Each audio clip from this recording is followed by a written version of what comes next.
capítulos bien importantes y bien interesantes. Y es una historia como bien trágica un poco, o bastante. Porque cuando Dios sacó y liberó a Israel de tantos años y tantos siglos de esclavitud en Egipto, pues obviamente él tenía este plan de llevarlos, ¿no? De llevarlos a la tierra prometida en un tiempo diferente al tiempo que realmente terminó siendo. Y sí, Dios fue fiel y Dios honró su nombre, honró su palabra y honró su promesa. Pero vemos que realmente Israel realmente fue y cayó reiteradas veces en lo mismo, en murmurar, en quejarse, en dudar, en no creer en lo que Dios les estaba pidiendo y lo que Dios estaba mostrando. Y creo que la historia de esta noche es importante porque realmente nos vemos como que reflejados a nosotros. Israel es una muy buena ilustración de dónde estamos nosotros muchas veces como que en nuestro caminar con Dios. No somos muy diferentes a lo que había en el corazón de esta gente y no estamos exentos realmente a las preocupaciones y a los afanes y a las dudas que Israel experimentó en este viaje a lo largo del desierto. Entonces vamos a ver estos dos capítulos, hay muchas cosas, vamos a tratar de poder cubrirlo todo y espero terminar los dos capítulos esta noche. Y así que vamos a leer del verso 1 al 2 de Números 13, y dice así: Jehová habló a Moisés diciendo, envía tú hombres que reconozcan la tierra de Canaán, la cual yo doy a los hijos de Israel. De cada tribu de sus padres enviaréis un varón, cada uno príncipe entre ellos. Entonces, el capítulo 13 comienza con esta instrucción de parte de Dios de decirle a Moisés de que él junte y reúna a hombres para ser enviados a reconocer la tierra que Dios les ha prometido. Esa palabra reconozcan o reconocer es una palabra que aparece creo que 6 veces solamente en el capítulo 13. En el 14 vuelve a aparecer como 2 o 3 veces, pero realmente esa palabra como que marca como que el tono de lo que viene, ¿no? Es reconocer. Y la idea de reconocer es como ir a explorar. Esa es la idea. Dios le dice a Moisés, junta hombres que vayan a explorar la tierra que yo les voy a dar, la tierra que les he prometido. Ahora, dice que ¿dónde están geográficamente ellos en este momento? Si te fijas en el capítulo 12, el capítulo anterior, el último versículo del capítulo 12 dice que ellos estaban en el desierto de Parán. Más abajo, en los versículos que vamos a ver, dice que estaban en el desierto de Parán, pero en un punto geográfico bien específico que era Cades o Cades Barnea. Y ese lugar donde estaba como que ubicándonos así como que en un mapa, este lugar estaba al sur de Israel, estaba al oeste de un lugar que se llama Edom y estaba al norte del monte Sinaí. Ahí en una parte en este desierto estaba acampado realmente Israel en este momento y los manda Dios a explorar y a reconocer esta tierra. Esa es la instrucción de Dios. Ahora, algo que es importante que ellos debían seguir la instrucción de Dios realmente al pie de la letra, porque dice que vayan y reconozcan la tierra, pero eso es lo que hicieron y obedecieron, ¿ves? Obedecieron a Dios. Pero fíjate lo que dice al final del verso 2, dice, la cual yo doy a los hijos de Israel. Entonces, no solamente es recordar y obedecer lo que Dios le está pidiendo de que vayan y reconozcan, sino que ellos también necesitaban recordar esa parte, la cual yo doy, la cual Dios les iba a dar, la cual Dios les estaba dando. Entonces, a veces Dios nos habla y Dios nos habla en su palabra y sabemos que Dios nos ha hablado y nos alegramos de que Dios nos habla por medio de su palabra. Pero aquí hay una parte que realmente ellos olvidaron. Muchos olvidaron. Y a veces hay ciertas palabras y ciertas cosas que Dios nos da, ciertas instrucciones que Dios nos da que olvidamos cuando estamos en medio de una situación. Dice acá, la cual yo doy, y a esa promesa ellos debían de aferrarse. a la promesa de que Dios les estaba dando esta tierra. Ahora fíjate cómo sigue, verso 3. Y Moisés, dice, los envió desde el desierto de Parán, conforme a la palabra de Jehová. Y todos aquellos varones eran príncipes de los hijos de Israel. Estos son sus nombres, dice. De la tribu de Rubén, Samúa, hijo de Zacur. De la tribu de Simeón, Zafat, hijo de Ori. De la tribu de Judá, Caleb, hijo de Jefone. De la tribu de Isaacar, Igal, hijo de José. De la tribu de Efraín, Oseas, hijo de Nun. De la tribu de Benjamín, Palti, hijo de Rafú. De la tribu de Zabulón, Gadiel, hijo de Sodi. De la tribu de José, de la tribu de Manasés, Gadi, hijo de Susi. De la tribu de Dan, Amiel, hijo de Gemali. De la tribu de Aser, Setur, hijo de Micael. De la tribu de Neftalí, Nabi, hijo de Bapsi. De la tribu de Gad, Gehuel, hijo de Maki. Estos son los nombres de los varones que Moisés envió a reconocer la tierra. Y a Oseas, hijo de Nun, le puso Moisés el nombre de Josué. Entonces aquí está este registro, esta lista de nombres que Dios enlista y que por la inspiración del Espíritu Santo aparecen registrados. Y es una lista de 12 hombres para ser recordados. Es interesante, siempre me llama mucho la atención por qué Dios a veces pone ciertos nombres y a veces otros nombres no los pone. Y aquí aparecen estos 12 hombres, de los cuales realmente 2 van a ser muy importantes. Es Caleb y dice que es Josué. Y es interesante que Josué se llamaba Oseas. Es Moisés quien le pone ese nombre realmente, como Josué. Pero es interesante que la historia de estos hombres y la fidelidad o la infidelidad de estos hombres quedó registrada para la eternidad, para la posteridad. ¿Cómo vamos a ser recordados si se escribiera algo de nosotros? Si apareciéramos en un libro, ¿no? En un capítulo, ¿qué se diría de nosotros? ¿Por qué seríamos recordados? Es interesante que a lo mejor puedes tener como que una historia de una vida de obediencia, pero si se tomara un momento aleatorio en tu vida, ¿qué sería lo que veríamos de nosotros? Porque ellos aparecen aquí, es todo el registro que hay de la mayoría de ellos. Solamente Josué y Caleb sabemos más después.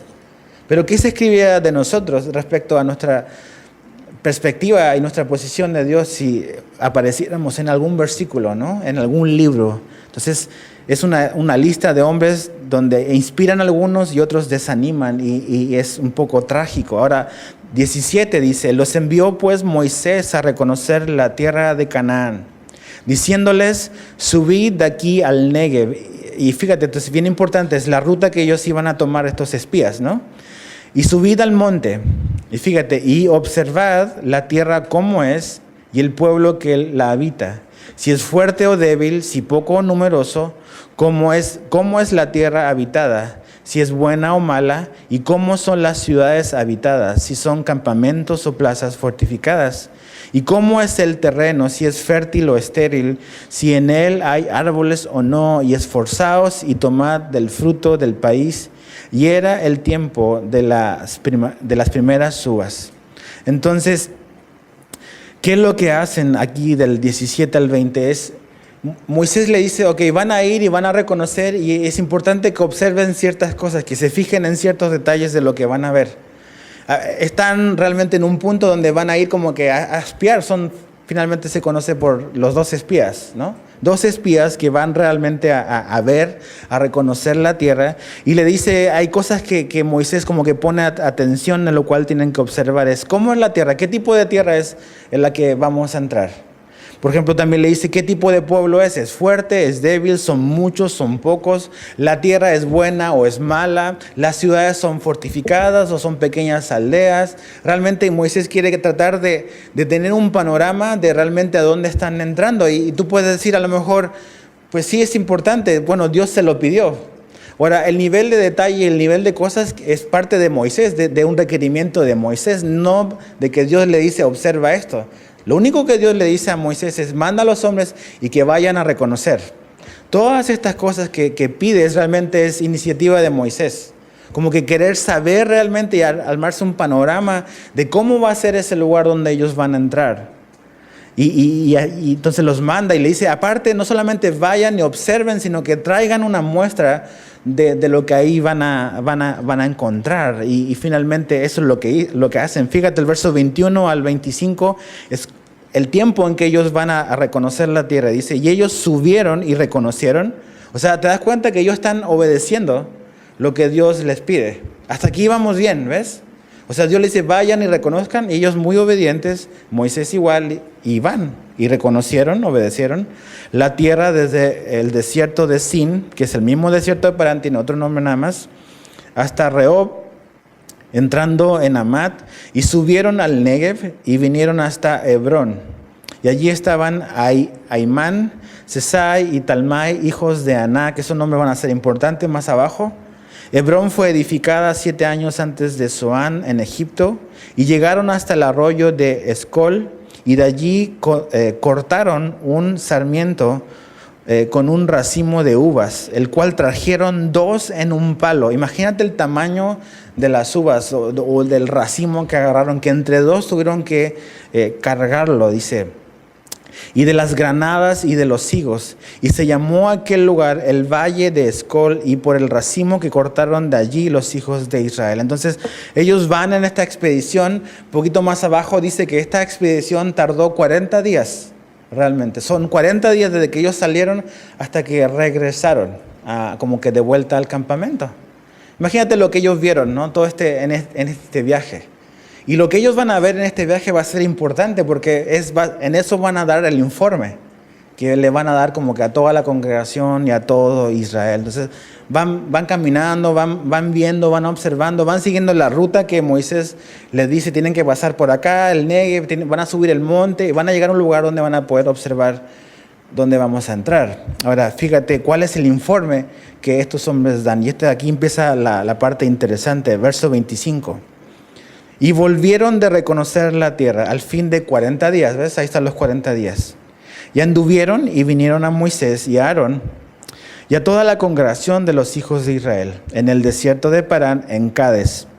Y dieron la información a ellos y a toda la congregación.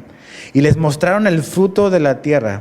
Y les contaron diciendo, nosotros llegamos a la tierra a la cual nos enviaste, la que ciertamente fluye leche y miel.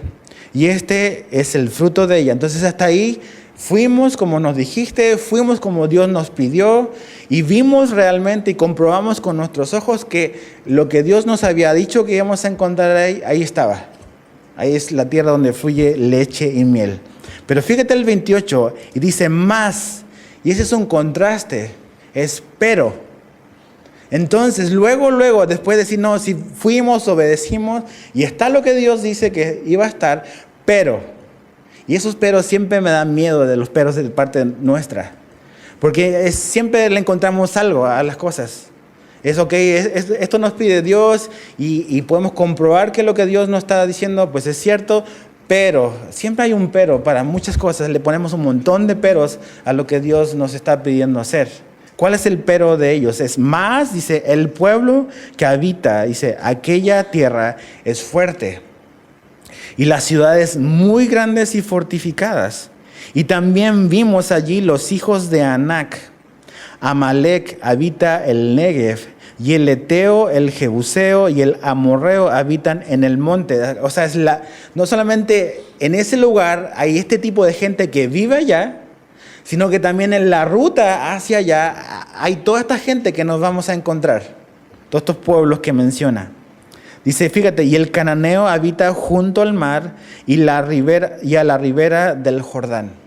Entonces, por ser tan detallistas con lo que Moisés le pide, en realidad eso empezó a generar como que un temor en ellos.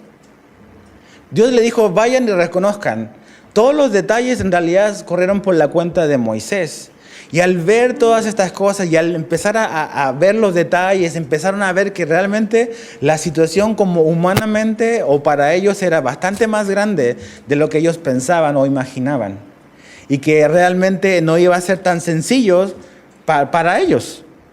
Y empiezan a hablar de toda esta gente que se encuentra ahí. Habla de los hijos de Anac. Y los hijos de Anac, aparece después, eran gigantes, eran hombres grandes. Y habla de el Eteo, el Jebuseo y el Amorreo que habitan en el monte. Entonces, ellos dicen, el lugar, hay gente grande allá, va a ser difícil. Pero no solamente el llegar allá va a ser difícil, sino que la ruta hacia allá hay un montón de obstáculos. Está esta gente aquí, están estos otros acá. Y finalmente cuando lleguemos a la tierra, en la costa del mar, están los otros, están los cananeos. Entonces empiezan a como que a las circunstancias y a las cosas que los rodean, empiezan como que a agobiarlos. Empiezan como que a sentir temor por todo lo que están viendo alrededor. Cuando Dios simplemente les dijo, vayan y reconozcan la tierra. Vayan y reconozcan la tierra. No vayan y reconozcan lo que está alrededor, ni lo que está en el camino. Es vayan y vean la tierra, donde yo los voy a llevar. Y empiezan a llenarse de miedo. Y eso somos nosotros. O sea, acuérdate, hemos dicho que la historia o la aplicación para nosotros o el paralelo para el cristiano no es que la historia de Israel es como o nosotros somos el equivalente a lo que va a ocurrir mientras llegamos al cielo o que la tierra prometida para el cristiano es el cielo. No es eso, no es la comparación. La tierra prometida, el equivalente a la tierra prometida para el cristiano es la vida, la plenitud de todo lo que Dios nos quiere dar en Cristo. Porque aún y que los judíos llegaron a Israel, llegó a la tierra prometida, tuvieron que batallar mucho para llegar ahí. Y estando ya en la tierra, tuvieron que estar constantemente batallando con sus vecinos y los enemigos. Cuando llegamos al cielo no vamos a batallar con nadie, Jesús ganó eso para nosotros. Pero para hacernos de las promesas y asimilar las verdades de Dios en nuestra vida, eso sí va a tomar trabajo en nosotros. Sí, no va a ser algo tan sencillo en nuestro camino en la fe. Van a haber luchas, van a haber complicaciones, van a haber obstáculos en nuestra vida cristiana mientras estemos aquí. La cosa es cómo vemos esos obstáculos en la vida, cómo vemos las dificultades en la vida. ¿Ves? Ellos empezaron a ver las cosas que estaban alrededor y eso empezó a generar en ellos temor. Ahora fíjate el verso 30, dice, entonces Caleb, como que Caleb empezó a olfatear cómo pintaba la cosa. Porque empieza a oír lo que están diciendo y dice, no, este informe está mal, ¿ves? Entonces, como que Caleb interrumpe, hizo callar al pueblo delante de Moisés y dijo, subamos luego y tomemos posesión de ella, porque más podremos nosotros que ellos. Entonces aquí aparece este hombre, Caleb, como que así en su mejor expresión. Yo cuando llegué al cielo, Caleb es uno de los que quiero conocer. Siempre me ha llamado mucho la atención su vida, porque no aparece mucho, pero las veces que aparece lo ves como un hombre que confía mucho en Dios. Y dice, no, los hace callar y le dicen, no escuchemos a esta gente. No escuchemos lo que ellos están diciendo, sino que subamos ahora, tomemos ahora posesión de ella, porque más podremos nosotros que ellos. Ahora, tú podrías leer y quedarte solo con ese versículo y decir, Caleb es un hombre que confía un chorro en sí mismo. Y si no entiendes el contexto, vas a decir, es un hombre que confía en él. Y no es un hombre que confía en él. Es un hombre que confía en Dios. Y su esperanza está en las promesas de Dios. Hoy en día hay mucha gente y es muy, muy de moda todo esto de confía en ti mismo y como que toda esa mentalidad moderna, humanista de que tú todo lo puedes y todo este rollo. Pero ese no es Caleb, ¿ves? Caleb no confiaba en sí mismo. En el capítulo siguiente, el capítulo 14, verso 24, ahí vemos realmente en quién confiaba Caleb. También en el capítulo 14, en el verso 8, ahí aparece en quién confiaba Caleb. Y Caleb confiaba en Dios. Es la confianza en el carácter de Dios, en quién es Dios, en las promesas de Dios, porque él está seguro de que ellos pueden ir ahora y tomar posesión. ¿Ves? Caleb sí escuchó lo que Dios dice de la tierra que yo le voy a dar en el verso 1. Él sí se acuerda de esa promesa de Dios. Y no era la primera vez que lo decía Dios. Los 10 hombres restantes solo se acordaron de ir y reconocer, mas no se acordaron de que Dios les dijo, es la tierra que yo les doy. Caleb sí, es la tierra que Dios nos prometió que nos va a dar. Y porque Él nos prometió eso, nosotros podemos ir, entrar y tomarla ya. Es importante aprender de este hombre. O sea, y es fe, es obediencia, es confianza en las promesas de Dios. Fe no es imaginarse que Dios te va a dar algo que tú quieres. Fe es tener confianza en que Dios te va a dar lo que Él te prometió, en lo que Él nos dijo. A veces nos imaginamos cosas o queremos cosas que Dios nos dé. Y pensamos, sí, Dios me lo va a dar, pero simplemente es un deseo que yo quiero que Dios me dé algo. Y eso no es fe. Fe es creer en lo que Dios dijo que me va a dar y confiar en que Él lo va a dar, en que Él va a cumplir su promesa para con nosotros. Entonces, aquí ves algo muy interesante, cómo un mismo evento, una misma situación, una misma circunstancia, se pueden ver de dos perspectivas totalmente diferentes. Ambos grupos, el grupo de los 10 y el grupo de los 2, Josué y Caleb, vieron exactamente lo mismo. La misma información, recopilaron la misma información, pero a pesar de estar viendo el mismo evento, la misma circunstancia, tienen una perspectiva diferente de eso, de lo que vieron. Es la gente, el típico, ¿no? ¿Ves el vaso medio vacío o medio lleno? Y podemos estar viendo una misma cosa, pero tener una perspectiva diferente de la situación, una circunstancia. Los 10 hombres ven esta situación, lo que ellos vieron con sus ojos, como un obstáculo, como un impedimento. ¿Por qué? ¿Por qué lo ven de esa manera? ¿Por qué lo ven como un obstáculo o un impedimento? Lo ven así porque ellos tienen puestos sus ojos en los demás y tienen puestos sus ojos en sí mismos. Y cuando tú tienes puestos los ojos y la confianza en los demás y la confianza en ti mismo, cada cosa que vas a enfrentar la vas a ver como un obstáculo. En cambio, los 2 hombres, Josué y Caleb, no ven la situación como un obstáculo, lo ven como una oportunidad. Una oportunidad para que Dios se muestre fuerte y para que Dios se muestre fiel. ¿Por qué? Porque ellos no tienen sus ojos y su confianza puesta en los demás, ni siquiera en ellos mismos. Ellos tienen sus ojos puestos en Dios. Su confianza está puesta en Dios, no en ellos. Y así nosotros también, mira, obstáculos van a haber un montón en la vida, situaciones difíciles van a haber un montón en tu vida. Pero tú vas a decidir cómo vas a observar eso y qué actitud vas a tener frente a los problemas, frente a las situaciones que van a estar delante de ti. ¿Vas a confiar en ti mismo? ¿Vas a confiar en tus recursos? ¿Vas a confiar en lo que los demás pueden hacer o no hacer por ti? ¿O puedes decidir, voy a confiar en lo que Dios me ha prometido que va a hacer? Voy a confiar en las promesas. Nosotros no luchamos por un pedazo de territorio. La iglesia cristiana, los cristianos no luchamos por las cosas que Israel luchó. No luchamos por un pedazo de tierra. Pero tenemos un montón de promesas que tenemos en Cristo Jesús en el Nuevo Testamento. No podemos decir, yo voy a declarar que ese lugar va a ser para mí ahora que andamos buscando un local. Y porque sí, porque Dios se lo dio a Israel. Estas son promesas específicas para Israel, no son para nosotros. ¿Ves? No son para nosotros. Pero lo que sí podemos aprender es que cuando Dios nos promete algo, podemos confiar en su palabra. Y tenemos que observar todas las promesas que tenemos en Cristo Jesús en el Nuevo Testamento. Todo lo que Él nos ha hablado a través de su palabra, que son promesas que tenemos que atesorar y guardar para nosotros. Y guardarlas y confiar en eso.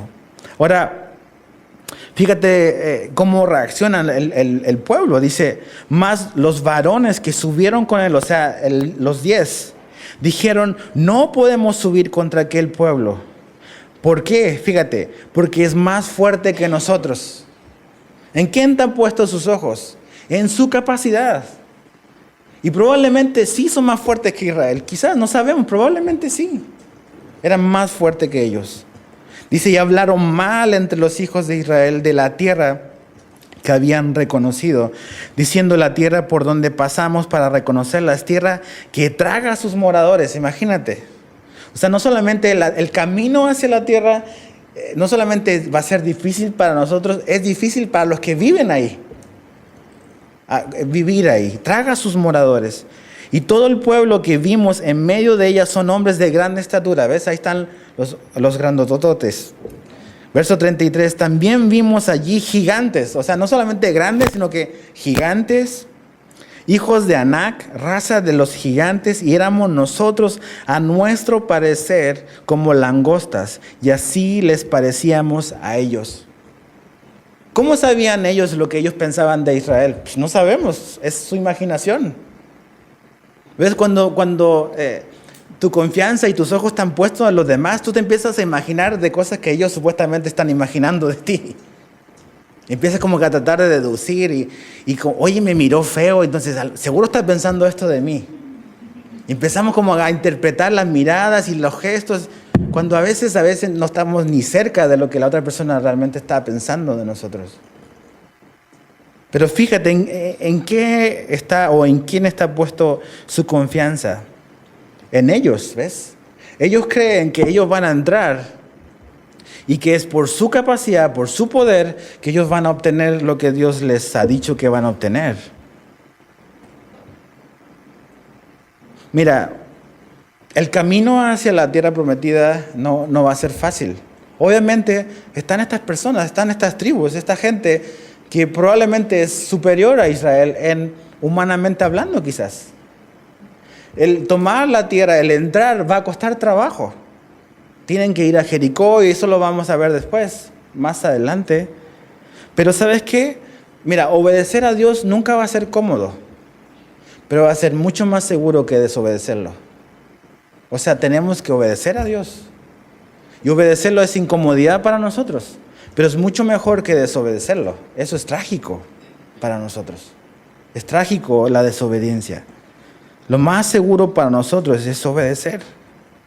Ellos decían, ellos son más grandes, son esto, pero ¿sabes qué? Cuando estás del lado de Dios y cuando vas a obedecer a Dios y sigues su plan, no importa que seas uno o que seas dos. ¿Ves? Ellos sabían, Josué y Caleb, que con Dios ellos son mayoría. No importa cuántas cosas veas a tu lado, cuán mal pinte la situación como que humanamente hablando. Sí, asegúrate de estar del lado de Dios. Asegúrate de estar haciendo la voluntad de Dios, de seguir su voluntad, seguir su ruta. Y no importa cómo se vea y lo que pase, cuando estás del lado de Dios vas a ser siempre mayoría. Ahora, ¿dónde está puesta tu confianza hoy? ¿Dónde está puesta cuáles son tus expectativas? ¿En qué confías? ¿De quién dependes o de qué dependes? Y es interesante porque dice que incluso hablaron mal de la tierra. O sea, están hablando mal de la tierra que Dios les dio.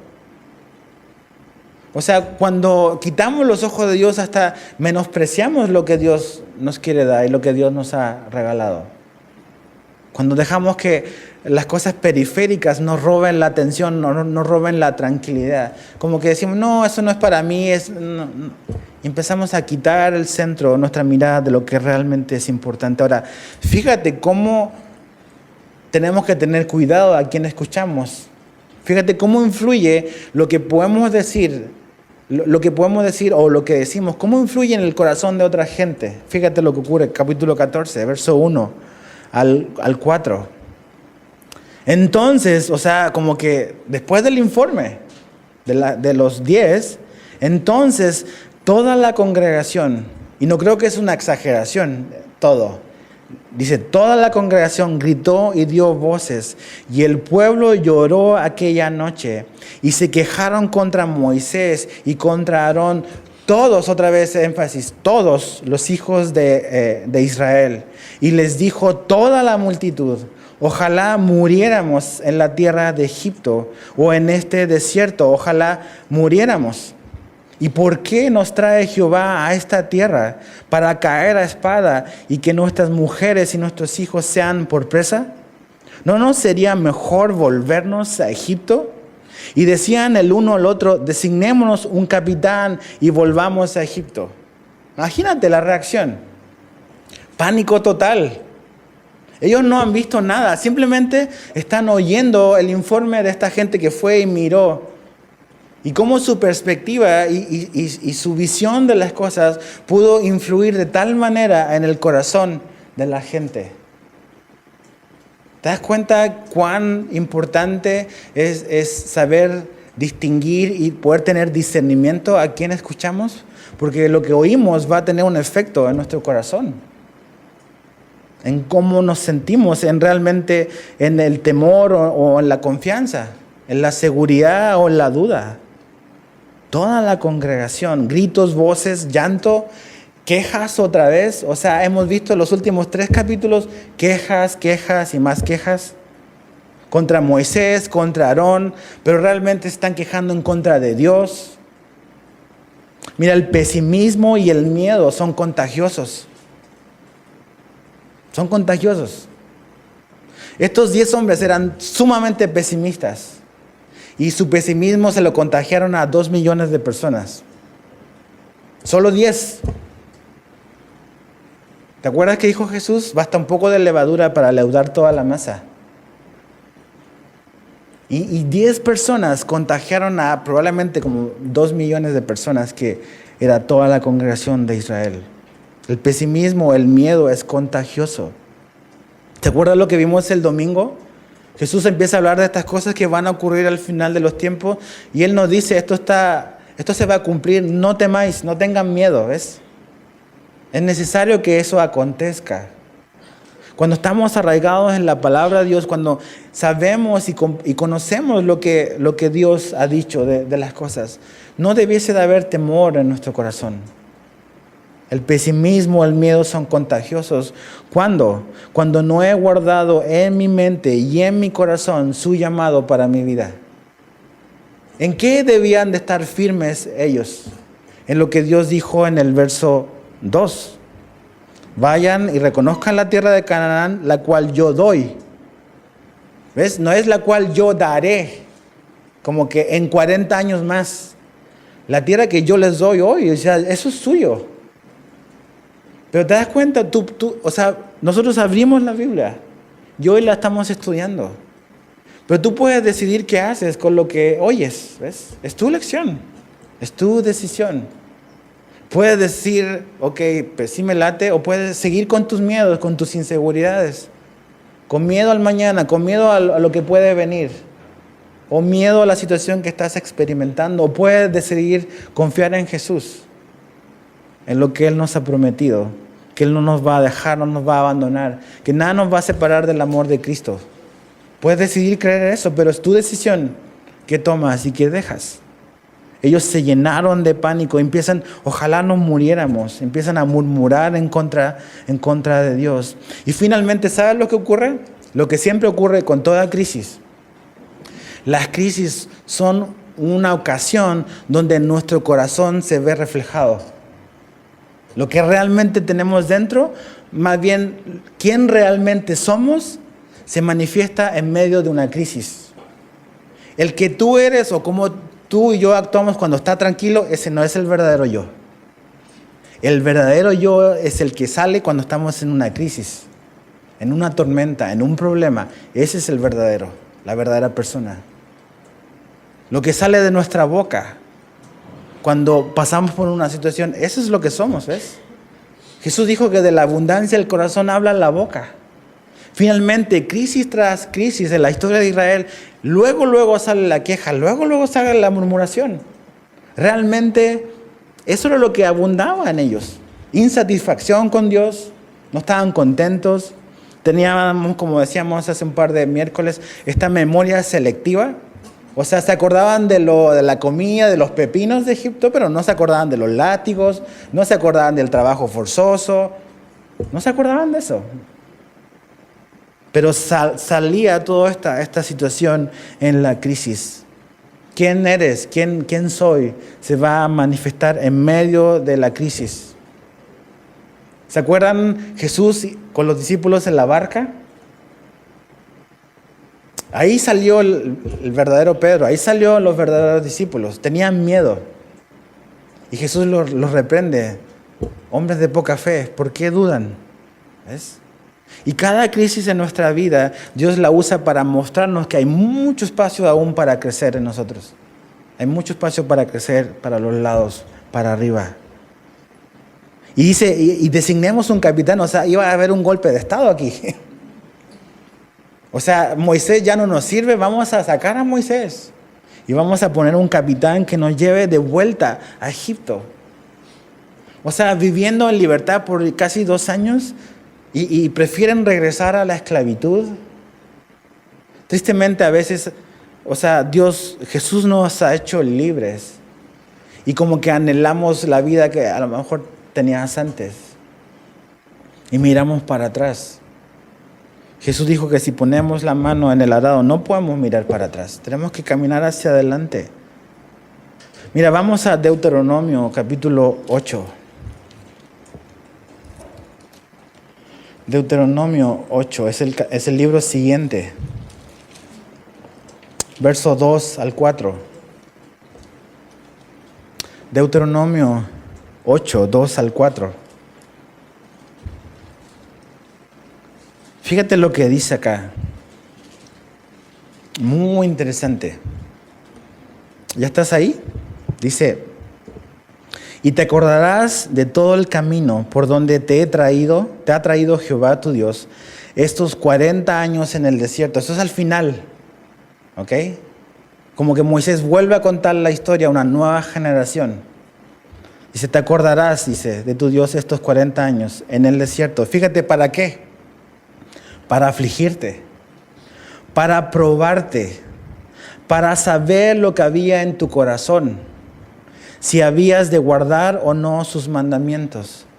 Y te afligió y te hizo tener hambre y te sustentó con maná, comida que no conocías tú ni tus padres la habían conocido, para hacerte saber que no solo de pan vivirá el hombre, mas de todo lo que sale de la boca de Jehová vivirá el hombre.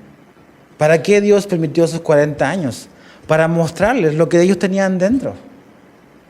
¿Para qué son las pruebas en tu vida? No porque Dios no sabe quién eres y dónde estás. El problema es que nosotros no sabemos quiénes somos y dónde estamos. Esa es la neta, ¿ves? No es que Dios dice, oh, no me lo esperaba de Edgar, no pensé que iba a reaccionar así, me sorprendió Edgar. Nosotros no podemos sorprender a Dios. Dios lo sabe todo. Los sorprendidos somos nosotros cuando reaccionamos, decimos, no pensé que podía hacer esto. Y Dios dice, yo te hice pasar para mostrarte lo que había en tu corazón. Interesante. ¿Y qué es lo que vemos en el corazón? Pues ves eso, queja, murmuración. Fíjate el verso 5. Entonces Moisés y Aarón se postraron sobre sus rostros delante de toda la multitud de la congregación de los hijos de Israel. Y Josué, hijo de Nun, y Caleb, hijo de Jefone, que eran de los que habían reconocido la tierra, rompieron sus vestidos. O sea, así como que es una expresión de dolor, de rasgar sus vestiduras, ¿no? Dice... Verso 7, y hablaron a toda la congregación de los hijos de Israel, diciendo, la tierra por donde pasamos para reconocerla es tierra en gran manera buena. ¿Te das cuenta cómo puede variar la perspectiva entre uno y otro? La misma tierra, pero para dos es buena y para los otros 10 es mala, porque confían en sí mismos y los otros están confiando en Dios. Verso 8, si Jehová se agradare de nosotros, Él nos llevará a esta tierra y nos la entregará. Y nos entregará, dice, tierra que fluye leche y miel. Por tanto, no seáis rebeldes contra Jehová, ni temáis al pueblo de esta tierra. ¿Por qué? Porque nosotros los comeremos como pan. Su amparo se ha apartado de ellos, y con nosotros está Jehová.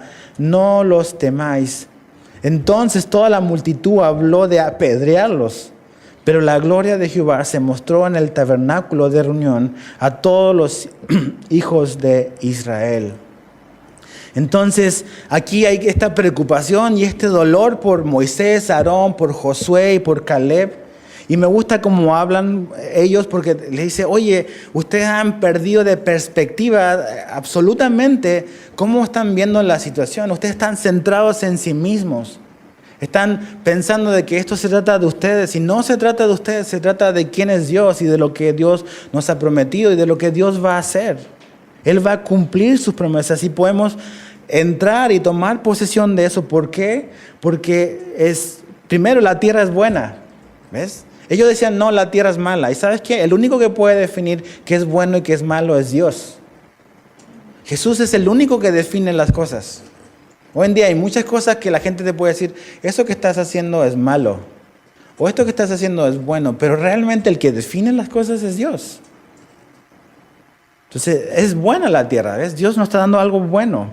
Dios define las cosas. Número 2, es Dios nos va a llevar. O sea, Dios está guiándonos a esto. O sea, no es por casualidad que estamos acá. Dios guía hasta aquí. 3 dice, Él nos va a entregar a esta tierra. O sea, es trabajo de Dios. No es nuestra capacidad, es la capacidad de Dios. ¿Y cuántas veces nos frustramos porque creemos que se trata de nuestra capacidad? De que yo voy a lograr eso porque yo puedo y cree en ti mismo y todo ese rollo. Y el campeón cae en ti.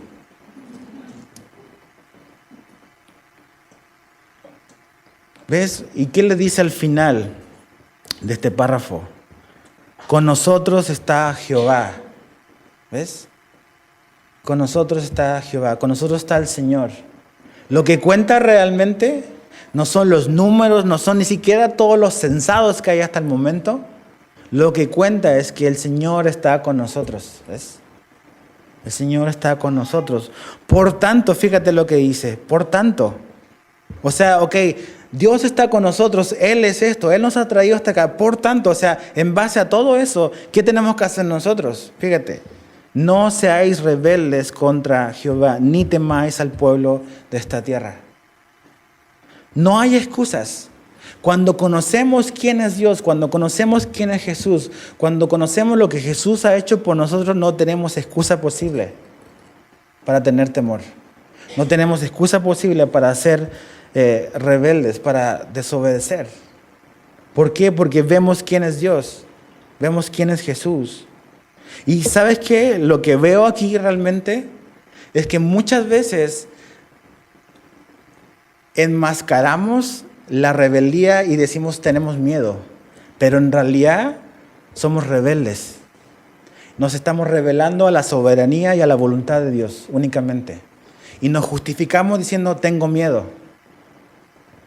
Y realmente no es miedo lo que tenemos, estamos siendo desobedientes y rebeldes a Dios, a lo que Él quiere para nosotros. Tenemos que tener cuidado con las excusas, no hay excusa posible con Dios. Y imagínate la reacción de la gente, vamos a apedrearlos.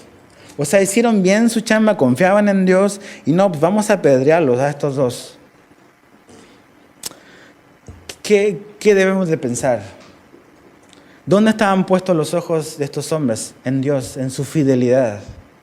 Y es ahí donde debemos de confiar y descansar, en la fidelidad y en las promesas de Dios. La fidelidad de Dios debe darme seguridad hoy y debe darme confianza para el futuro. ¿Ves?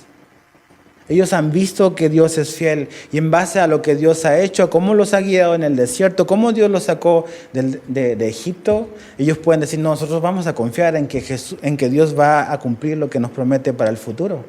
No tenemos por qué tener temor. Si Dios ha sido bueno hasta ahora, ¿por qué dudar para el mañana? ¿Por qué si Dios te ha sostenido, si Jesús ha sido bueno contigo, por qué tienes miedo del futuro? ¿Por qué tienes miedo de que te puedes quedar sin trabajo o si te quedarás sin trabajo?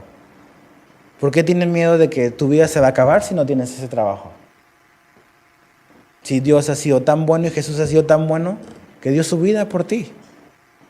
¿Por qué tenemos miedo? Tenemos que mirar la fidelidad de Dios en el pasado, ¿ves? Y su constancia, su fidelidad constante y consistente debe de inspirarnos a caminar hacia el futuro con seguridad. Porque Él ha sido bueno y Él no va a cambiar en lo absoluto. Él no va a cambiar. Ahora, fíjate, verso 11. Y Jehová dijo a Moisés, fíjate las palabras de Dios. ¿Hasta cuándo me ha de irritar este pueblo? ¿Hasta cuándo no me creerán? Con todas las señales que he hecho en medio de ellos, yo los heriré de mortandad y los destruiré. Y a ti te pondré sobre gente más grande y más fuerte que ellos. Dios dice, les pregunta 2 veces, o sea, ¿hasta cuándo es esto? O sea, ¿hasta cuándo? Y lo ves más abajo en el verso 26, Dios vuelve a decirle, ¿hasta cuándo? ¿Hasta cuándo? ¿Hasta cuándo? O sea, ¿qué es necesario para ellos? ¿Qué era necesario para Israel? O sea, todo lo había hecho Dios. O sea, ¿por qué no son capaces de mirar simplemente el día anterior y ver la fidelidad, el pan que Dios le mandaba. Le mandó carne que le salía hasta por las narices. Pero siempre con miedo. ¿Por qué tienes miedo? ¿Por qué dudamos? ¿Por qué nos quejamos? No estamos poniendo nuestros ojos donde debemos. Estamos mirando el futuro con temor o la circunstancia presente con miedo porque no hemos mirado la fidelidad de Dios en el pasado. Dice, ¿hasta cuándo van a ser así? ¿Hasta cuándo no me van a creer? Dice, ya hice todas las señales. Hizo señales cuando los sacó, cuando los salvó del faraón. Hizo señales en el desierto, proveyéndole por lo que ellos necesitaban. No hay excusa para no creer. No hay excusa. ¿Hasta cuándo? Y la palabra irritar que aparece ahí, ¿hasta cuándo me van a irritar? La palabra irritar quiere decir menospreciar o despreciar. Lo que Dios está diciendo, ¿hasta cuándo me desprecian y me menosprecian así? ¿Y por qué lo están menospreciando? Porque creen que Dios no es capaz de cumplir lo que prometió. No vamos a poder entrar. No le creen, dicen, y pone irritar o que es menospreciar con no me creen, ¿hasta cuándo no me creen? Y cada vez que dudamos, estamos haciendo eso. Estamos pensando de que Dios no es capaz de hacer y cambiar algo, que Dios no es capaz de darnos lo que nos ha prometido, que Dios no es capaz de hacer esto cuando dudamos. Y Dios dice, ¿hasta cuándo? ¿Cuánto más es necesario esperar para que eso pueda cambiar? Y fíjate, le vuelve a decir, yo los heriré. Yo voy a hacer lo que me corresponde hacer, que es sacarlos de ahí. Ustedes simplemente hagan lo que les corresponde, obedecer, ir y confiar en que Dios va a hacer su parte y ellos tienen que hacer la suya. Ahora, verso 13 dice, pero Moisés respondió a Jehová, lo oirán luego los egipcios porque de en medio de ellos sacaste a este pueblo con tu poder. Y lo dirán los habitantes de esta tierra, dice, los cuales han oído que tú, oh Jehová, estabas en medio de este pueblo, que cara a cara aparecías tú, oh Jehová, y que tu nube estaba sobre ellos. Y que de día ibas delante de ellos en columna de nube y de noche en columna de fuego, y que has hecho morir a este pueblo como un solo hombre. Y las gentes que hubieren oído tu fama hablarán diciendo, por cuanto no pudo Jehová meter a este pueblo en la tierra de la cual les había jurado, los mató en el desierto. Y la verdad, Dios podría haber hecho eso. ¿Ves?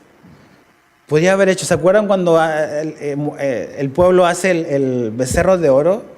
Y Dios le dice a Moisés, empecemos tú y yo. Así. Solo tú y yo, de nuevo. Ya Dios dice, estamos comenzando y ya están haciendo eso. Y dice Moisés, empecemos tú y yo nada más. Y Moisés dice, no. E intercede por el pueblo. Y lo mismo que está haciendo acá. ¿Y sabes de qué está preocupado Moisés? ¿Qué le importa a Moisés? La fama de Dios, el renombre de Dios.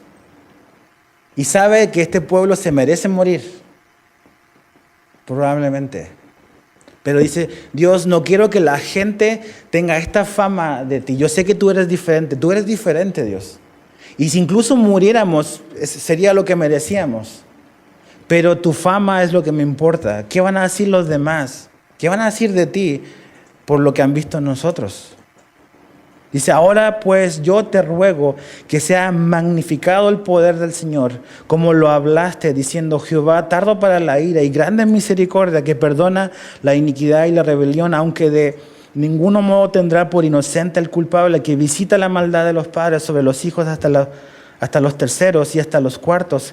Perdona ahora la iniquidad de este pueblo según la grandeza de tu misericordia y cómo has perdonado a este pueblo desde Egipto hasta aquí. Moisés intercede por Israel. Y me gusta como dice, fíjate el 17, que sea magnificado el poder del Señor. El verso 19 dice, la grandeza de tu misericordia. ¿Y cómo es magnificado el poder del Señor? Dice Moisés, en que tú eres un Dios tardo para la ira, que eres un Dios misericordioso. Y Moisés dice, ¿sabes qué, Dios? El mundo necesita conocerte por este Dios que tú eres. Eres tardo para la grande misericordia, que perdona las iniquidades. El mundo debe de conocerte por esto. Y desde que salimos de Egipto te has mostrado así con nosotros. O sea, desde que salimos de Egipto nos has venido perdonando vez tras vez. Y intercede por ellos. ¿Cuándo fue la última vez que intercediste por alguien que está nada más, es una vía de abierta rebelión y terquedad en contra de Dios?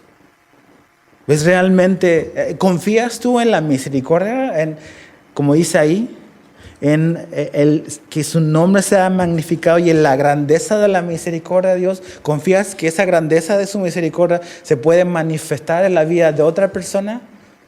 Si lo crees, debes estar orando por eso, intercediendo por otra persona. ¿Ves? El favor de Dios se puede manifestar en una vida si tú intercedes por esa persona, si tú oras por esa persona. Tardo para la ira. Y Dios había dicho eso. En Éxodo le dice, Dios es tardo para la ira, grande en misericordia. Y Moisés apela al carácter de Dios para que Dios les perdone. Dios, tú eres así. Esto es quien tú eres. Nosotros sabemos quiénes somos, qué tipo de persona. Yo sé quién soy. ¿Ves? Yo sé lo que puedo hacer y lo que hago lejos de Cristo. Pero sé también lo que Dios puede y es capaz de hacer. Que es grande en misericordia, tardo para la ira, es muy, muy paciente. Fíjate el verso 20. Entonces Jehová dijo, yo lo he perdonado conforme a tu dicho. Mas tan ciertamente y como vivo yo, mi gloria llena toda la tierra. Todos los que vieron mi gloria y mis señales que he hecho en Egipto y en el desierto, dice, y me han tentado ya 10 veces. ¿Te das cuenta? No es un asunto de que Dios tiene la mecha corta. O sea, 10 veces sistemáticamente desobediencia y tentación sistemática. Y no han oído mi voz. No verán la tierra de la cual juré a sus padres. No, ninguno de los que me han irritado, otra vez esa palabra, o me han menospreciado, la verá. Pero a mi siervo Caleb, por cuanto hubo en él otro espíritu. Y no está hablando que algo tuvo posesión de él, sino que otra actitud, otra perspectiva. Dice, y decidió ir en pos de mí. Eso es lo que hizo diferente a Caleb. Él no fue en pos de la opinión de los demás. Él fue en pos de Dios, en el camino de Dios, de obedecer a Dios. Dice, yo le meteré en la tierra donde entró y su descendencia la tendrá en posesión. Ahora bien, el amalecita y el cananeo habitan en el valle. Volveos mañana y salid al desierto, camino del Mar Rojo. Las consecuencias. Y esto es muy importante que lo entendamos. Las consecuencias. Consecuencias. Perdón es diferente a consecuencias. Son dos conceptos diferentes. Dios, si venimos a Dios con un corazón genuinamente arrepentido, la palabra de Dios nos garantiza que Él siempre nos va a perdonar. Pero nunca la Biblia se nos garantiza que Dios va a quitar las consecuencias de nuestro pecado. Algunas sí. Algunas consecuencias tardan en llegar. ¿Ves? Aquí dice ya 10 veces antes. ¿Ves? Es como que te pasas el semáforo en rojo a la primera, probablemente nadie te va a chocar a la primera. Pero dices, ya me resultó una vez, me lo voy a volver a pasar en rojo a la segunda. Y la tercera, en la cuarta, pero ¿sabes qué va a pasar? En la 10ª te van a chocar. Seguro. Porque ya dices, ya hice y no tuve ninguna repercusión. Y las repercusiones van a llegar en algún momento. Van a llegar. Entonces, perdón es diferente a consecuencias. Las consecuencias no siempre llegan a la primera. Entonces, tenemos que tener cuidado. La desobediencia cuesta caro. Dios le dice a Adán, el día que comas de eso vas a morir. No le dijo, te doy una chance más. Si no comes, si 3 veces o 10 veces comes, ya ahí vamos a ver. Una oportunidad tuvo Adán. Y no creyó. Entonces, tenemos que estar conscientes de eso. La única consecuencia que realmente hemos sido liberados, es en Jesús, ¿ves?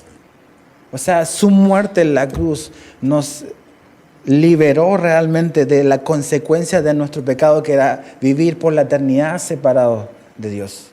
Y que en la cruz fuimos reconciliados con Dios a través de su muerte. Y no vamos a sufrir las consecuencias de nuestro pecado en la eternidad. Pero cosas que hacemos acá, Pablo dice, o sea, no seamos ingenuos. Si sembramos para la carne, ¿qué vamos a cosechar? Corrupción. Ahora, es interesante el verso 25. Volveos mañana y salid al desierto.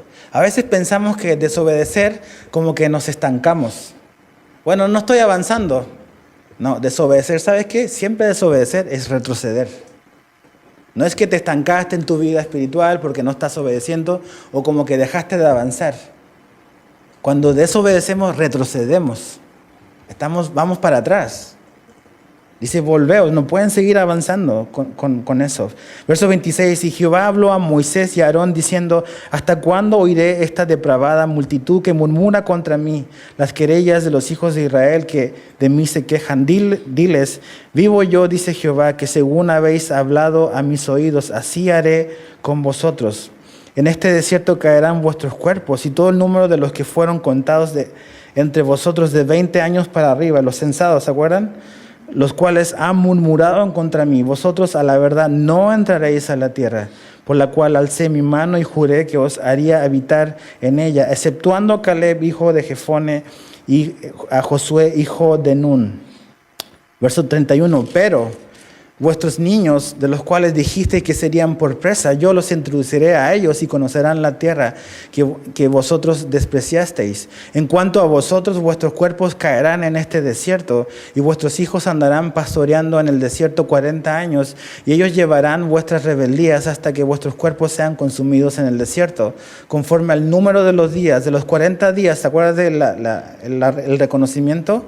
40 días en que reconociste la tierra, llevaréis vuestras iniquidades 40 años, un año por cada día, y conoceréis mi castigo. Yo, Jehová, he hablado, así haré a toda esta multitud perversa que se ha juntado contra mí en este desierto, serán consumidos y ahí morirán. Muy trágico, muy trágico. Ahora me llama mucho la atención lo que Dios dice en el verso 31. Vuestros niños, de los cuales dijisteis que serían por presa, yo los introduciré, y ellos, dice, conocerán la tierra. Y pensaba, Dios estaba más interesado en sus hijos que los propios israelitas. Realmente Dios quería tener cuidado de ellos, ¿ves?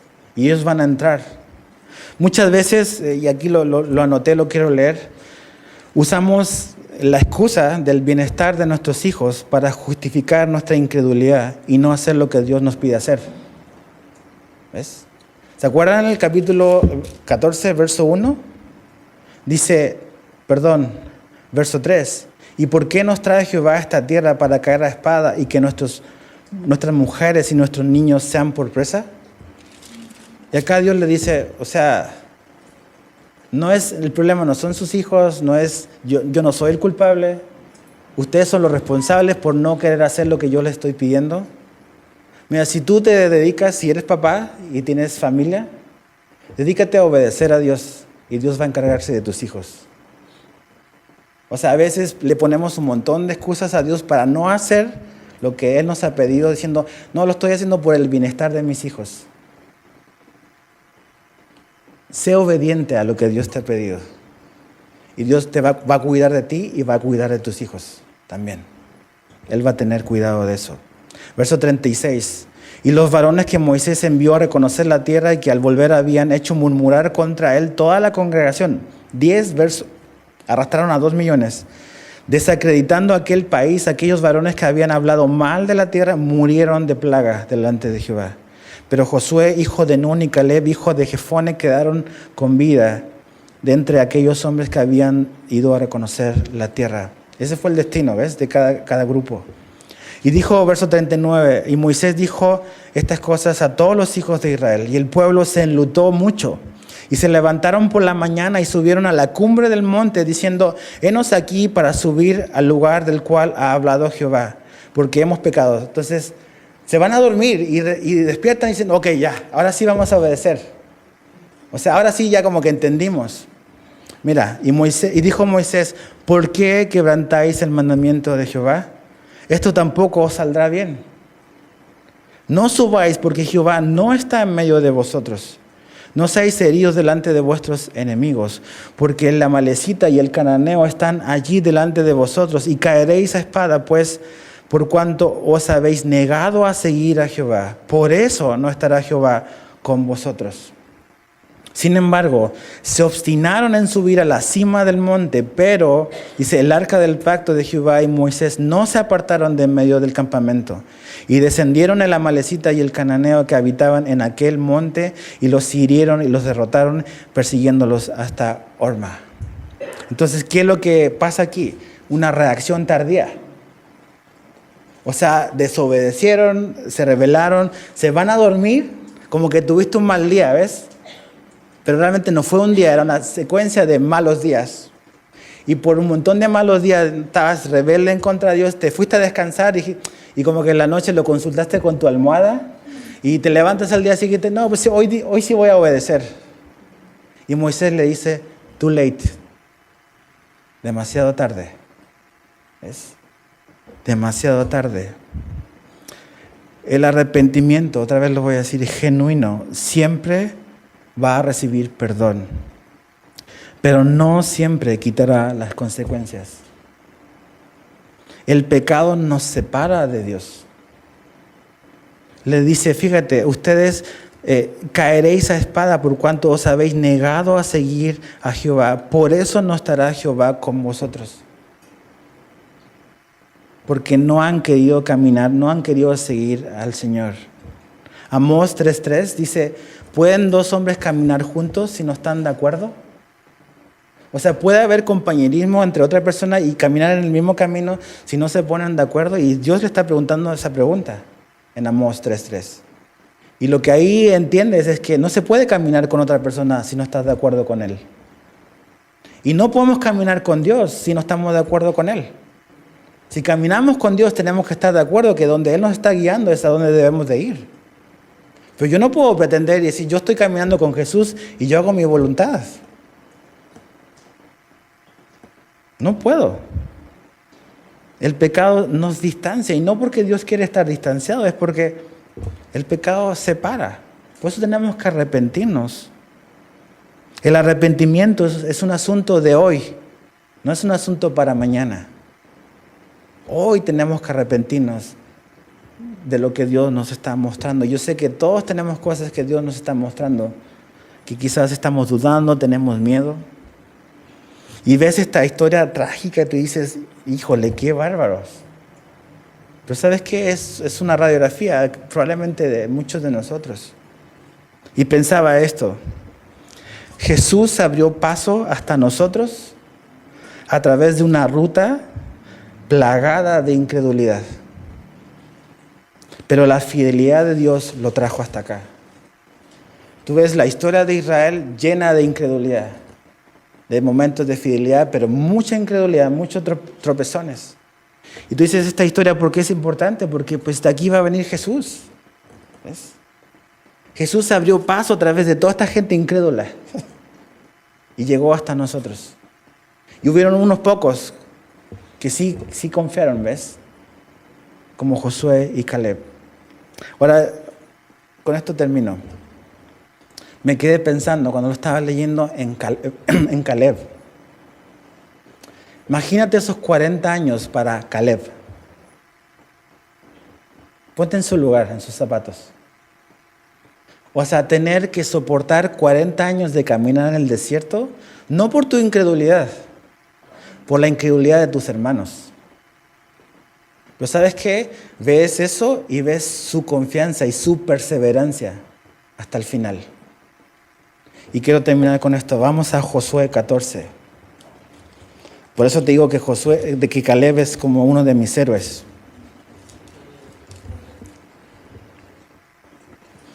A él sí, cuando llegue al cielo le voy a decir, soy tu fan. Josué 14, verso 6. Y los hijos de Judá vinieron a Josué en Gilgal. Ya Moisés no está, ya tomaron posesión de la tierra. Y Caleb, ahí aparece Caleb, hijo de Jefone, ceneseo, le dijo: tú sabes lo que Jehová dijo a Moisés, varón de Dios, en Cades Barnea. Acá, la historia que vimos hoy, Cades Barnea, tocante a mí y a ti. Yo era de edad de 40 años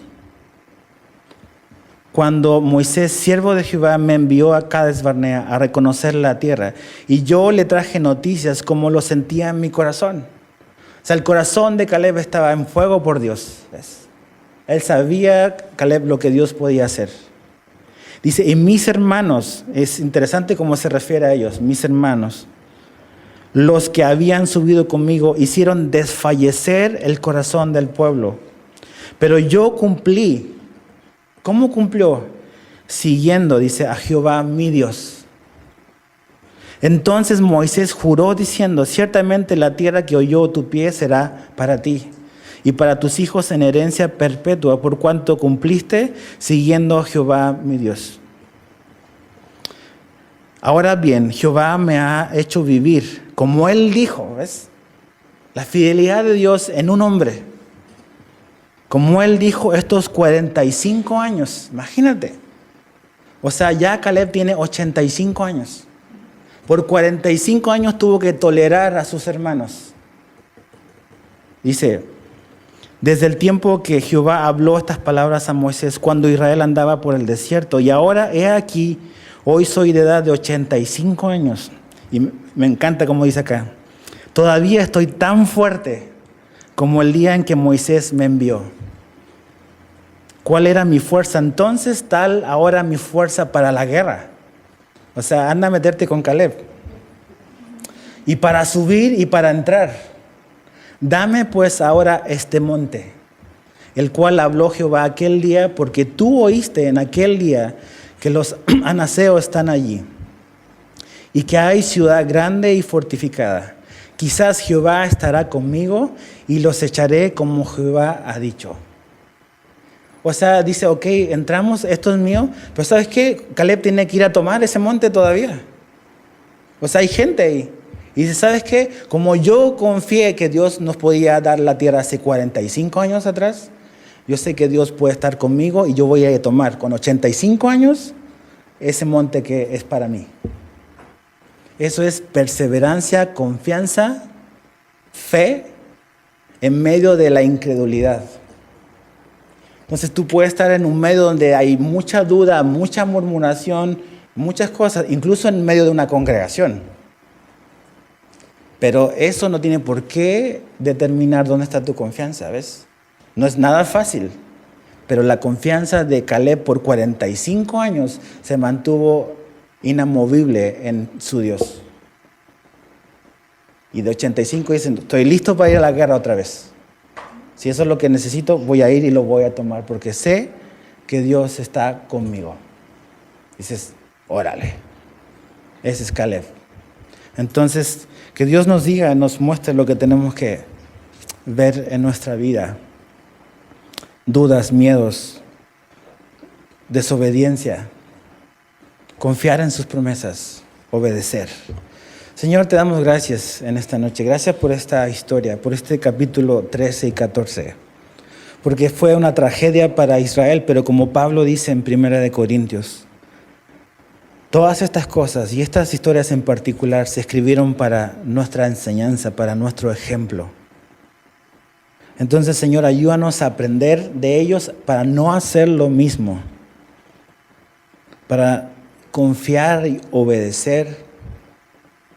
Saber que tú eres el que hace la obra, que simplemente nos pides seguirte, seguir tu plan, seguir tu voluntad. Ayúdanos a aferrarnos a tus promesas, a conocer quién eres, a no dudar del futuro, viendo cómo has sido fiel en el pasado. Y la mayor muestra de fidelidad, la mayor muestra de esperanza la vemos en la cruz. ¿Cuánto nos amas? ¿Tenemos miedo? ¿Tenemos dudas de que Dios nos ama? Miremos a la cruz. Y la cruz nos va a hacer vivir y caminar hacia el futuro, donde pues tú vas a venir por nosotros. Entonces, ayúdanos, Señor, a caminar por fe, no por vista, no por miedo, a movernos confiando en ti, Señor. Te damos gracias, Señor, por tu palabra y por esto que hemos leído esta noche. En el nombre de Jesús oramos. Amén.